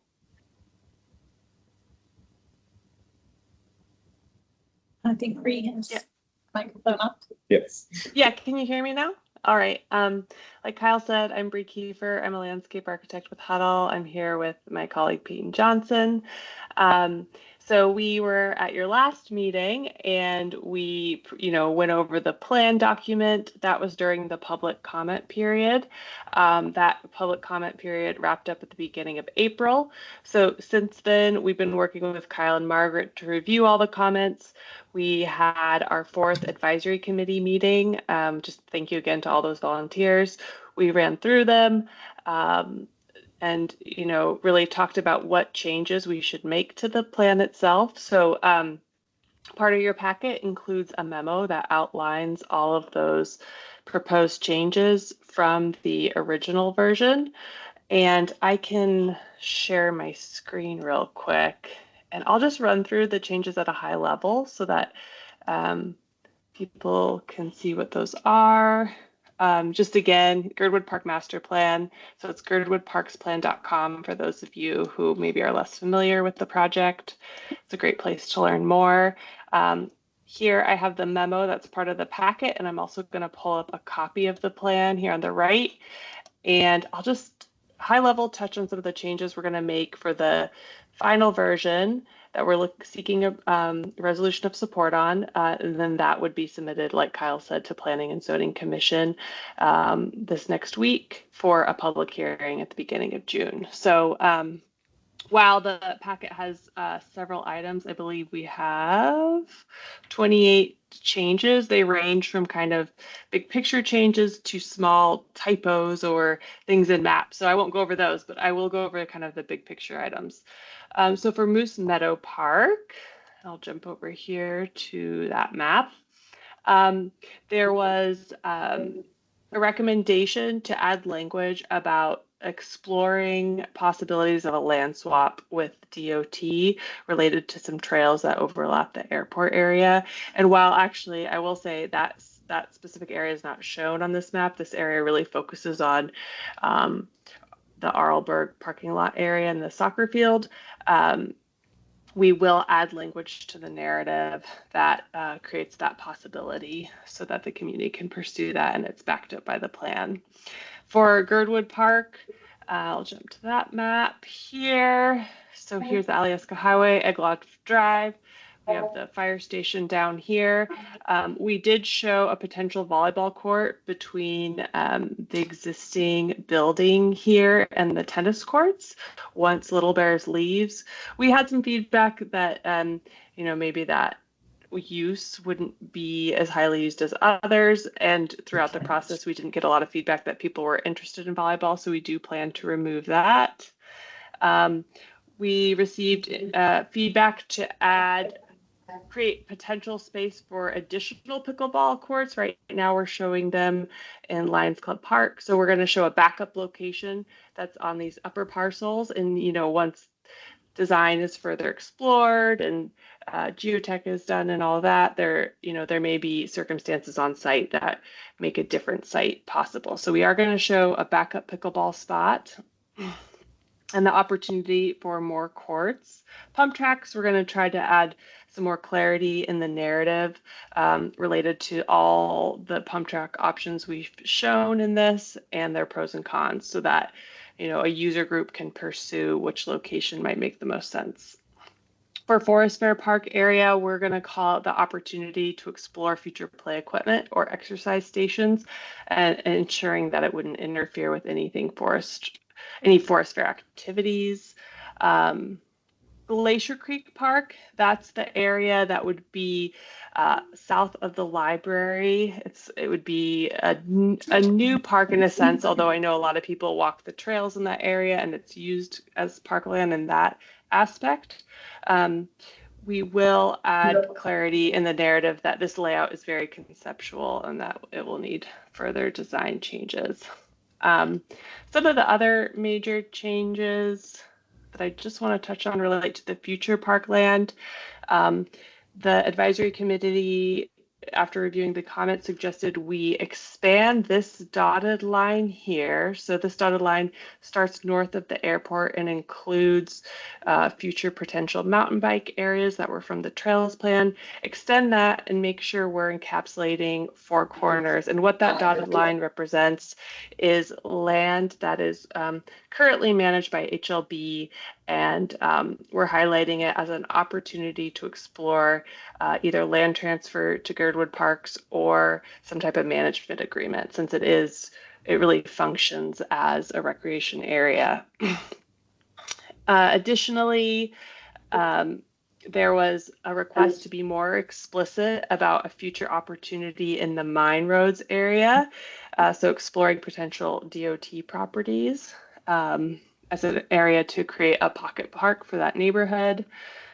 And on top of that, having language that creates opportunity for private parcel owners to potentially pursue if they are interested in donating land or some type of agreement with the municipality for parkland, just making that explicit, or working with someone like the Great Land Trust, making that explicit within the document, since there are some more historic neighborhoods that maybe don't have as many opportunities for public land pocket parks. The next one here, item 20, I wanted to touch on is the parcel, and I'm going to jump back to the Glacier Creek Park. The parcels are kind of historic line work. I'm going to use that word, line work, for HLB parcels. And so you guys are familiar, you've seen the squirrel cage outline. Those were never fully subdivided, but instead they're kind of these larger parcel areas. Here's Corollius Drive, here's Egloff Drive, the library is just right over here.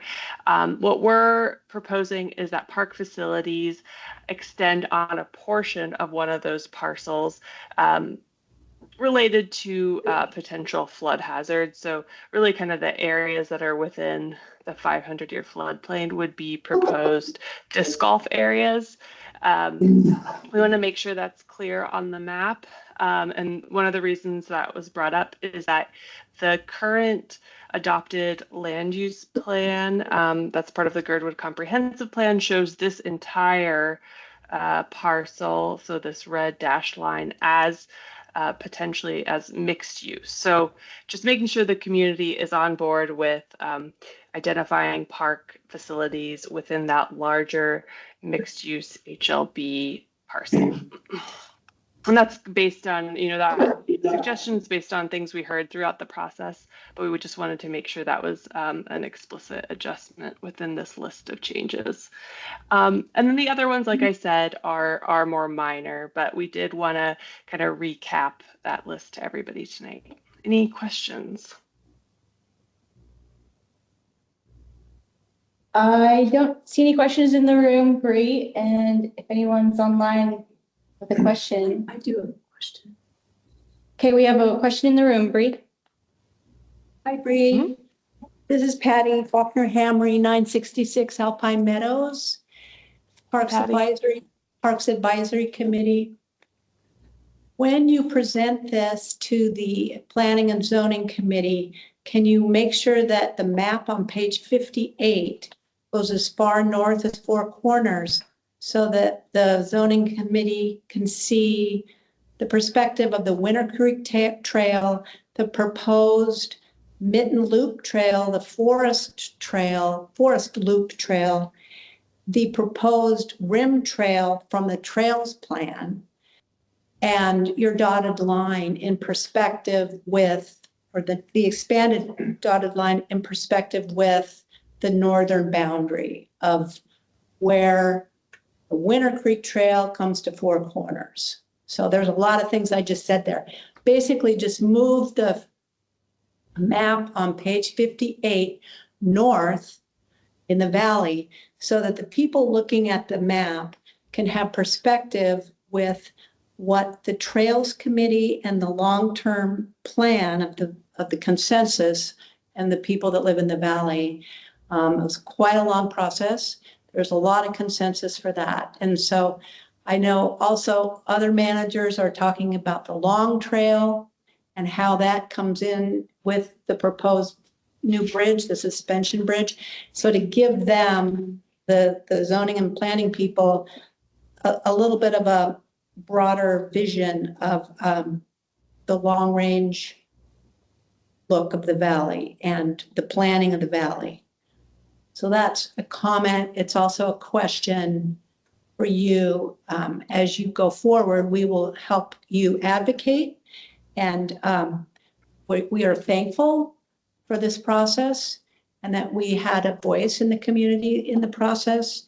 And so personally, I think that it's really important to look at the long-range recreation of multi-use participation from all age groups and all ability levels.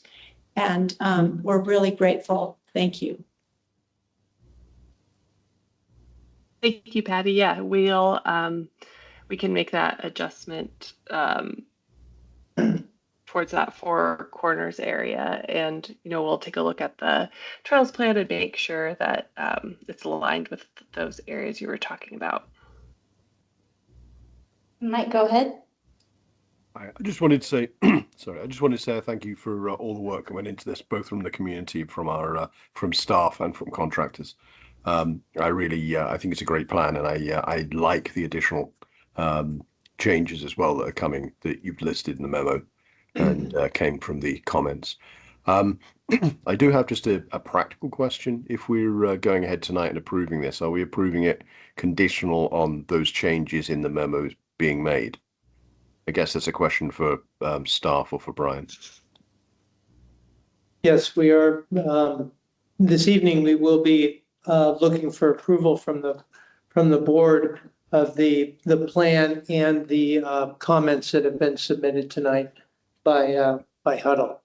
Okay, I'm happy to move that or second it if you want to move the resolution, Brian. I will second it. Yes. Great. Okay. If you want to. Oh, I'm sorry. I'll move it. Yes. I'll second then. Thank you. Thank you both. We have another hand up online for discussion or comment. Amanda. Yeah. Yeah, thank you for all your time you put together on this. Can we go back to that last picture? So first of all, I guess I want to second that. I agree the comment that was made is that I would like to see the maps within the park plan be overlaid on top of the trails plans.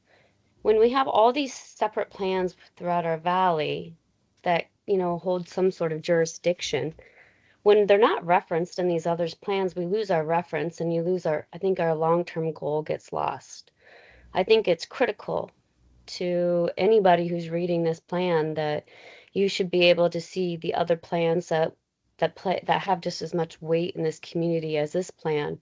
So it's vitally important that those trails maps are overlaid on your current park map, so that way we can understand what is going on and what is the big picture. And with that being said, comes my question of, this is where I've thought that this plan has fallen short. I have asked a couple times, I attended lots of meetings. I guess I want to talk about waterways and trails and how's that, like, where's that mentioned within this plan? And then the other thing that kind of that's not noted on here is that I've mentioned several times about connecting old Girdwood to the trail system. I mean, we're six local businesses in this community who are not really, connected to our trail system, and particularly with that long trail coming in. So I find it unfortunate that all my concerns as a business owner in this community, that what I had asked for Old Girdwood is not included. So I'm not really in favor of this plan as written right now. Can I address that a little bit? Yeah, I can bring up the map too, but go ahead, Kyle. Yeah, that last point, Amanda, I think we do within the trails plan call out the connection of the lower Iditarod to Old Town through the connection of building the trail underneath the bridge down there. That's been something we've actually had straight talks with DOT about, especially if they were to rebuild. We've talked in detail about connecting that, which would go up and connect to the bike path, which would go over the bridge. Right now, the problem we have is illegal trespassing of Alaska Railroad. And so we're trying to resolve that problem. In the trails plan, we did call that out for that connectivity. I have to say, I have to apologize because we didn't see that comment submitted to us. I don't think I had it within the comments. Maybe I missed it if that was submitted within the parks plan.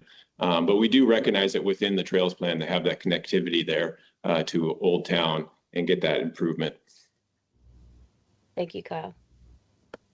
Yeah, I was just gonna add that I apologize because I think I'm hoping that some changes we made on the future parks map hopefully address your comments, and I think there might be some changes we could make to address them further. One being, we do include existing trails and proposed trails as identified in the Girdwood Trails Plan, and I think we could take a look at the graphics on this map and just make sure they're reading well. I think maybe they're a little bit lost in the aerial, so we can look at making those more bold so that when you look at it, it's like easier to see and easier to identify different locations. So I think that's a great comment. And then something we did end up adding to this map, and I'm hoping it's, I think I remember your comment at the public open house, was creating an opportunity zone for parkland close to that interchange area.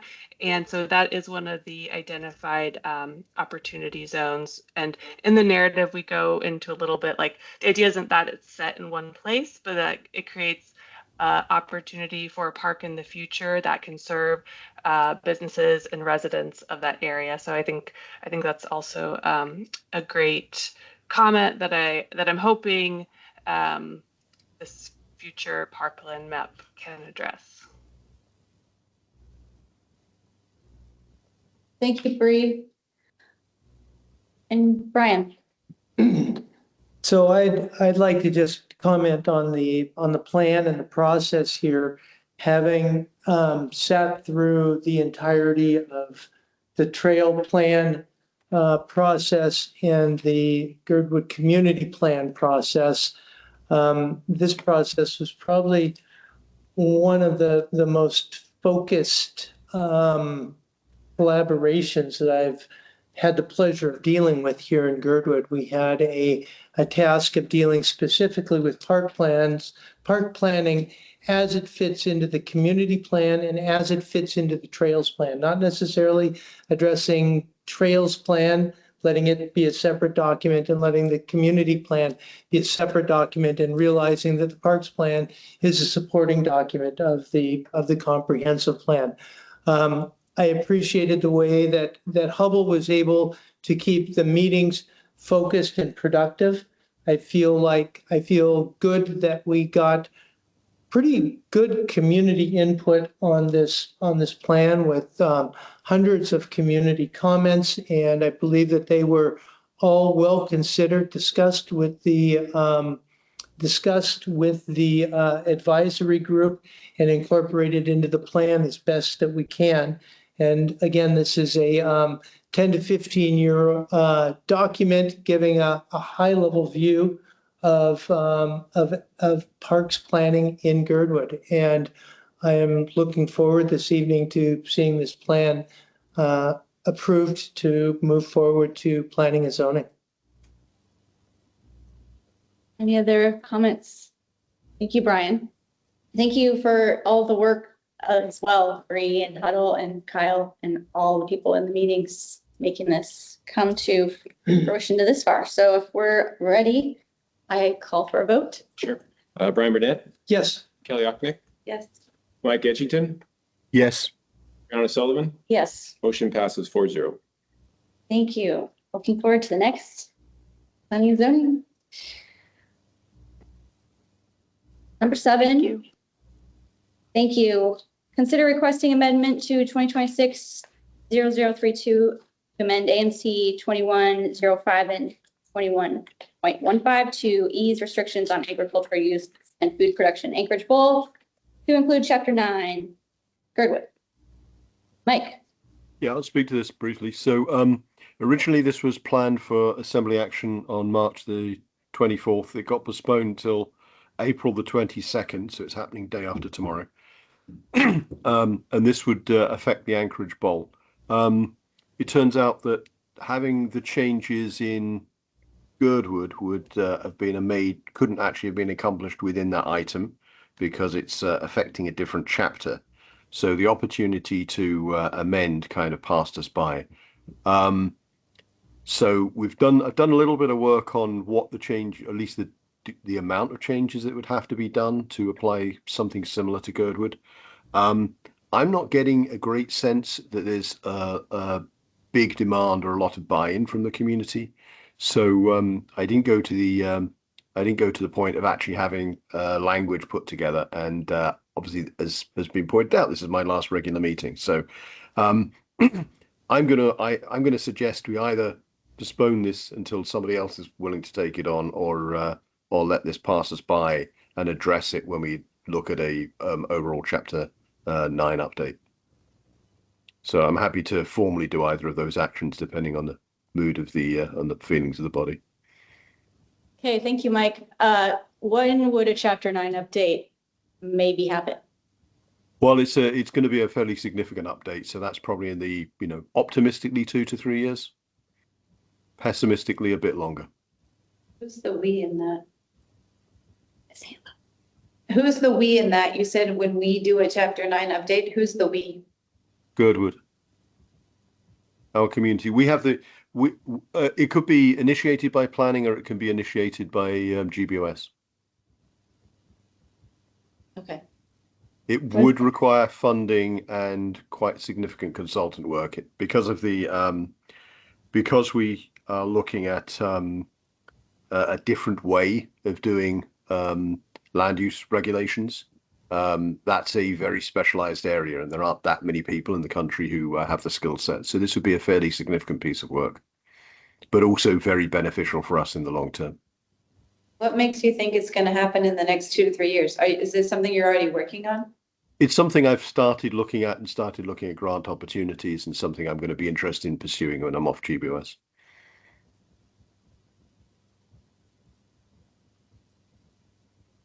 But that's optimistic. Okay, what is the body? Brian has, go ahead. Yeah, I mean, waiting for a chapter 9 update. That sounds like a no good deed goes unpunished sort of assignment there. I would consider tabling this until there's further interest in the community to pursue this. I think the feeling of the board tonight is to let this be postponed. So right. Well, I'd say let's postpone indefinitely, and then it's available. Then it's available for someone else to pick it up. Okay. Because definitely this iteration. Sorry, I just want to add one thing. As it's set out here, this iteration of amending the ordinance that's going through the ordinance for Anchorage Bowl is not an option. So we can postpone this indefinitely, and then if someone wants to take up the work of doing something independently for Girdwood, they're welcome to do so. I see. Okay. Thank you for clarifying. So I'll make a motion to postpone this item indefinitely. We have a second. Second from Brian. Any other discussion? Go by consent. Hearing no objection, the item is postponed indefinitely as written. Thanks for the information, Mike, and following that. Number 8 is the agenda for next Monday. Anything to update or amend while we're here? Make your suggestions now. There's one other item I'd suggest we add to it, which is is any capital issues for policing Girdwood. because we do have a tax levy we are all paying, which goes into capital and IT items for currently only Anchorage Police Department. But I think we had some verbal discussion in the past that it could be extended to policing items which are used for policing in Girdwood. We haven't yet identified anything that could fit, but I think this would be a good opportunity to have a better discussion about what the parameters would be for that next week. Thank you, Mike. I recall that question in previous meetings and that it was not really solved. So that'd be good to bring up again. Should we invite Chief O'Shea to that one? Yes. Okay. If available. Invite Chief O'Shea to that meeting. Sure. So that could be item number 5, unless people think it should be rearranged. We Any can always others? rearrange at the meeting. So. Okay, correct. Any other suggestions on the meeting? Okay. All right. Hearing no other suggestions. Thank you for that. Go to number 9, and that's the CWPP. So that was interesting that we had the speaker at the presentation at the beginning responding sort of to our resolution, but now it's part of it might seem a little bit outdated, but maybe not. So Mike, do you want to speak to anything you feel differently about since Mr. Glover spoke to us? Yeah, actually, could you bring up the draft resolution, please, Kyle or Margaret? So I'll just speak to this really briefly. We, as a board, in November passed a letter to write about the CWPP. And since then, they did not formally respond to GBOS in our concerns. So we thought instead of writing another letter, we would just write a resolution reiterating, narrowing them to a couple points. That's what is in the packet.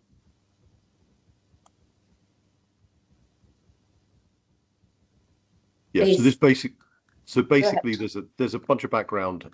It really asks a question about why were we rated high when weather wasn't taken into consideration here, or the climate wasn't taken into consideration. And we got a partial answer earlier. They haven't formally taken it into account, but they knocked us down from somewhere in high to somewhere else in high, to paraphrase. My sense is it's still valuable to pass this resolution, even if it just results in, written response. So I'm gonna move this resolution formally. Resolution has been moved. Do we have a second? I will second it. Thank you, Brian. Okay, Thank you. continued discussion. Yeah, there were a couple of things that came up during Deputy Chief Glover's response, which I think is really helpful. I think one was the information about insurance. I think we definitely have heard. So I think it's the fourth whereas. Girdwood homeowners have begun to report much higher home insurance premiums. Maybe that's something we could consider removing if they've done the analysis and haven't seen the evidence. I would propose we drop that paragraph.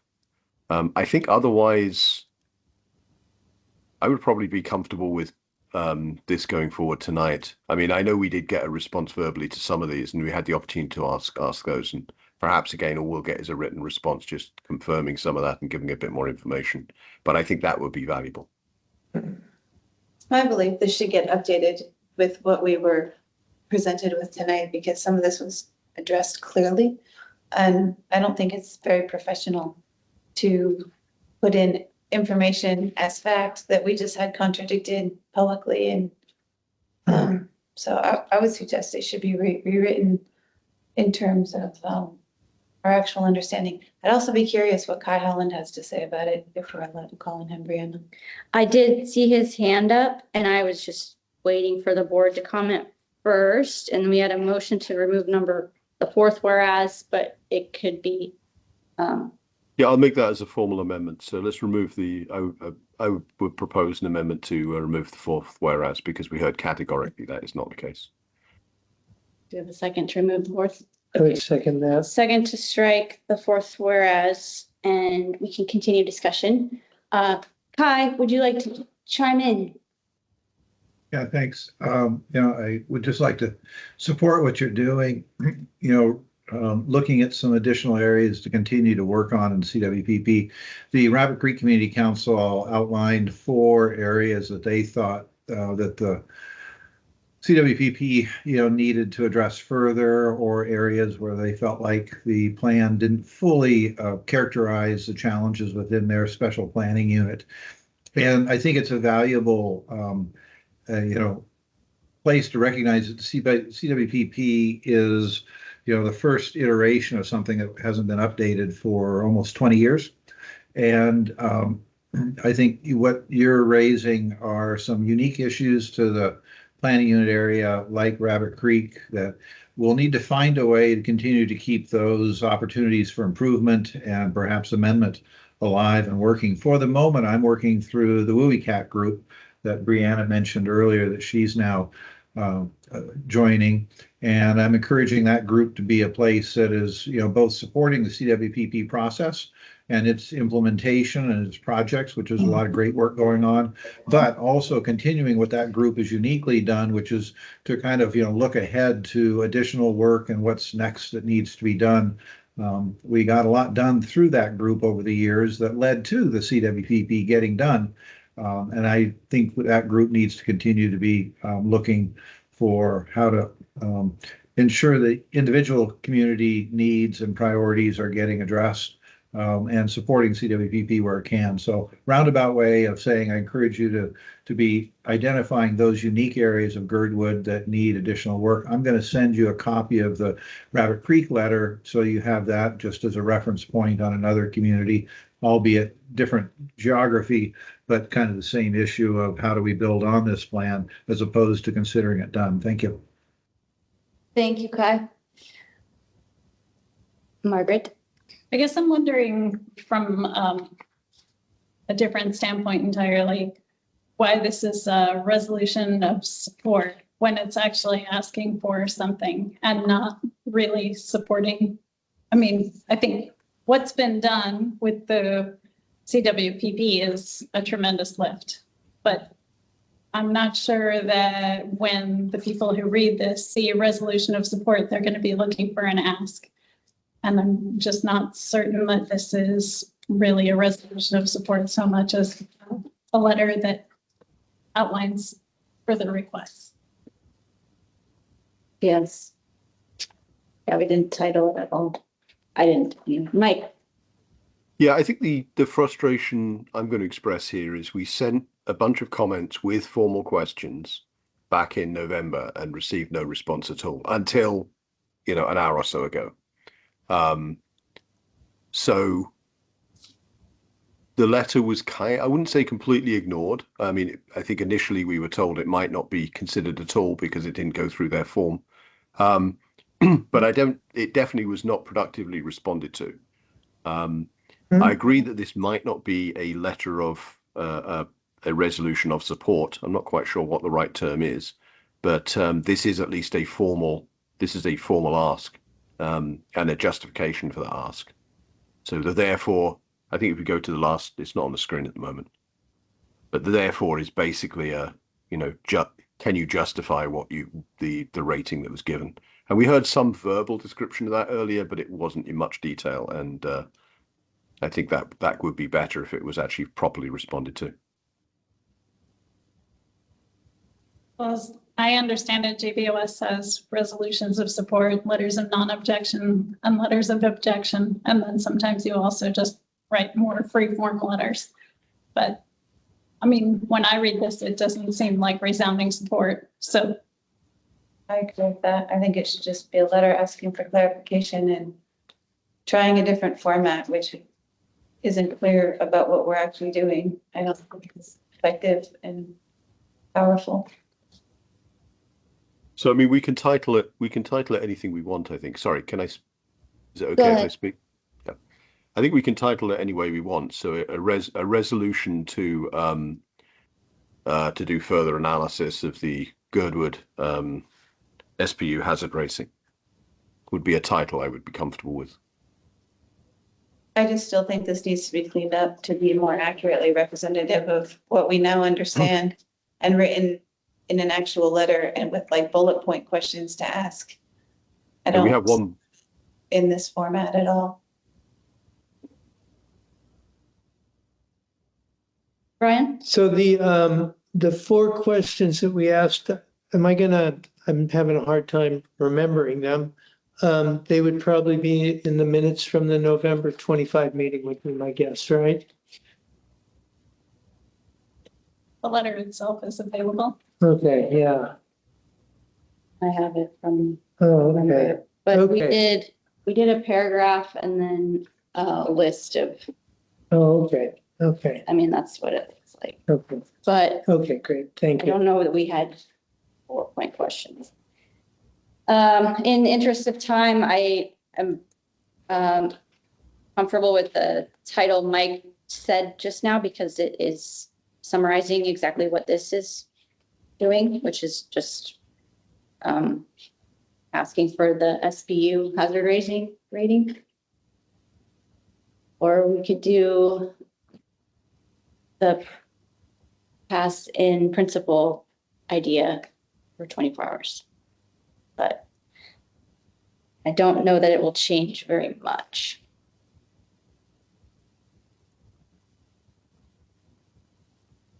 I'm comfortable moving to a vote on this, and then if it doesn't pass, we can look to see if there's something else we should do.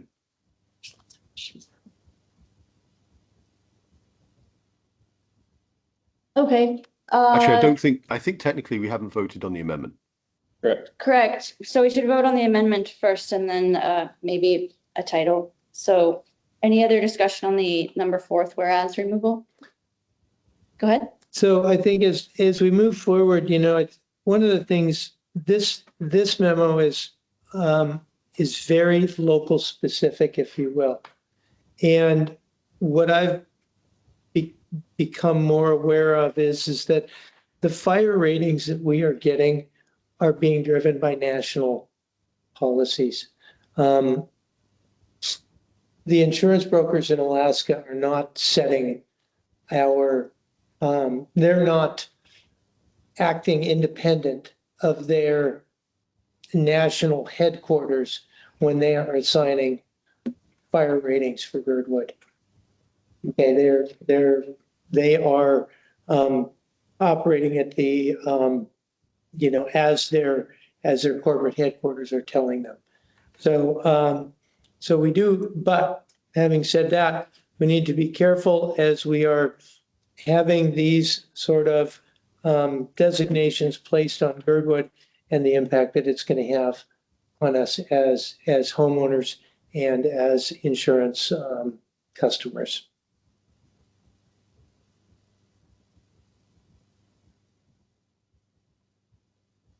You're on the amendment. Do you want to move forward on the amendment? Yeah. Oh, we'll do a roll call for the amendment.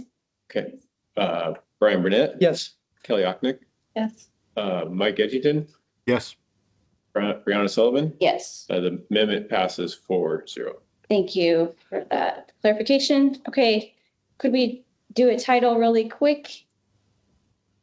Mike, what you said was. Yeah, okay. Remember. Yeah, I'll make an amendment that we add the title, a resolution to request a further analysis of the Girdwood SPU, I think it's called, hazard rating.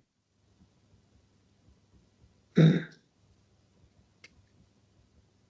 we have a second for the title? I'll second it. Thank you. Any other discussion? Let's do the title. Is there any objection to this amendment? Let's go by consent for the title. No objection to the amendment. Okay, second amendment passes. Back to the main motion unless there's any more amendments. Okay, Brian. If I may offer it in the very first whereas, Girdwood Board of Supervisors strongly supports all the work that has gone into developing. I suggest we strike strongly.